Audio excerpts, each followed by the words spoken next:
Dans le précédent module, nous avons vu l'utilisation des différents visuels dans Power BI. Nous avons vu les visuels natifs et nous avons également importé de nouveaux visuels. Comme visuel natif, nous avons vu par exemple le graphe à jauge, anneau, arborescence, graphique combiné, barre histogramme, les cartes, les KPI. Nous avons également vu certains graphiques importés comme aquarium. Nous avons également vu certains graphiques comme cylindrical jauge, radachar, etc. Dans ce module, nous allons voir comment développer un rapport. Pour développer un rapport, nous devons passer par une phase d'analyse du besoin. Nous devons passer par une phase de conception. Il faudrait réaliser une maquette avec l'utilisateur, voilà, pour pouvoir bien répondre aux besoins de votre client. Tout de suite, nous allons passer à l'étape analyse du besoin. Donc, vous avez quelques éléments à prendre en compte.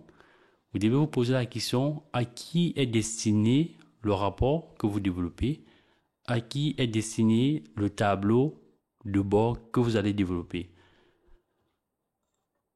Alors, ce rapport est-il destiné à la direction? Donc, le résultat sera, dans ce cas, global et transversal.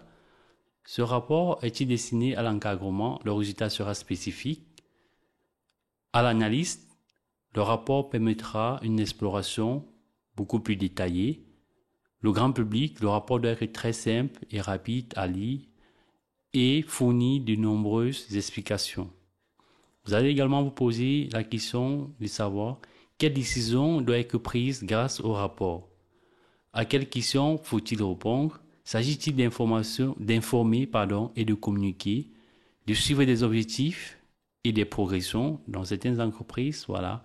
Vous pourrez être amené à développer des rapports pour suivre des objectifs ou des progressions, de mettre en relief et d'alerter sur certaines valeurs ou sur certains indicateurs. Vous avez également la question, quels sont les indicateurs clés et les règles de calcul? Dans toute entreprise, vous avez des règles de calcul, vous avez des métiers et des règles de calcul qu'il faudrait respecter pour réaliser certains indicateurs. Donc, y a-t-il des liens entre ces indicateurs? Y a-t-il ce qu'on appelle cause à effet? Donc, toutes ces questions-là, vous devez avoir au préalable des réponses. L'utilisateur pourra-t-il interagir avec les rapports? Connaît-il les données? C'est très important. Si vous développez un rapport pour un utilisateur qui n'a pas connaissance des données, c'est pas pareil pour un utilisateur qui maîtrise et qui connaît les données avec lesquelles vous avez développé un rapport. On va également répondre à la question à quelle fréquence est-ce que les rapports seront actualisés? À quelle fréquence? Est-ce que l'actualisation se fera manuellement ou automatiquement? Il faudrait répondre à toutes ces questions-là. Alors, si les rapports nécessitent une actualisation de plusieurs fois par jour, 5, 10, 20, 30, 40 fois, il faudrait également tenir compte de cela. Vous avez également cette question, comment le rapport sera-t-il consulté sur un écran d'ordinateur, sur une tablette, sur un téléphone? Dans Power BI Desktop, vous avez la possibilité de développer vos rapports et de les configurer pour qu'ils soient utilisés dans une vue téléphone, pour qu'ils soient consultés sur un smartphone. Également, dans Power BI Service, vous avez la possibilité au moment de la création de vos tableaux de bord de paramétrer ceci pour qu'ils soient facilement utilisables sur un smartphone ou un téléphone, si vous voulez.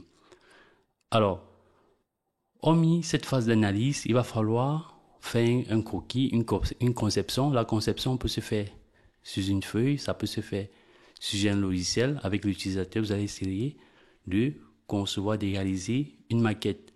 Ici, par exemple, je vais utiliser Pen. Donc, avec Pen, vous allez pouvoir, voilà, bien définir avec l'utilisateur une maquette. Vous allez, par exemple, avoir à ce niveau vos titres.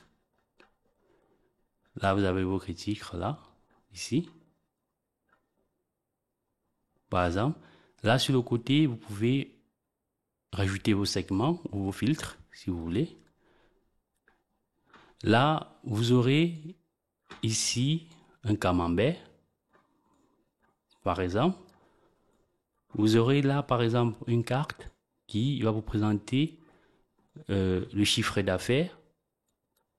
Ici, vous aurez, par exemple, un graphique de type courbe qui va vous montrer l'évolution. Alors, je vais modifier la couleur.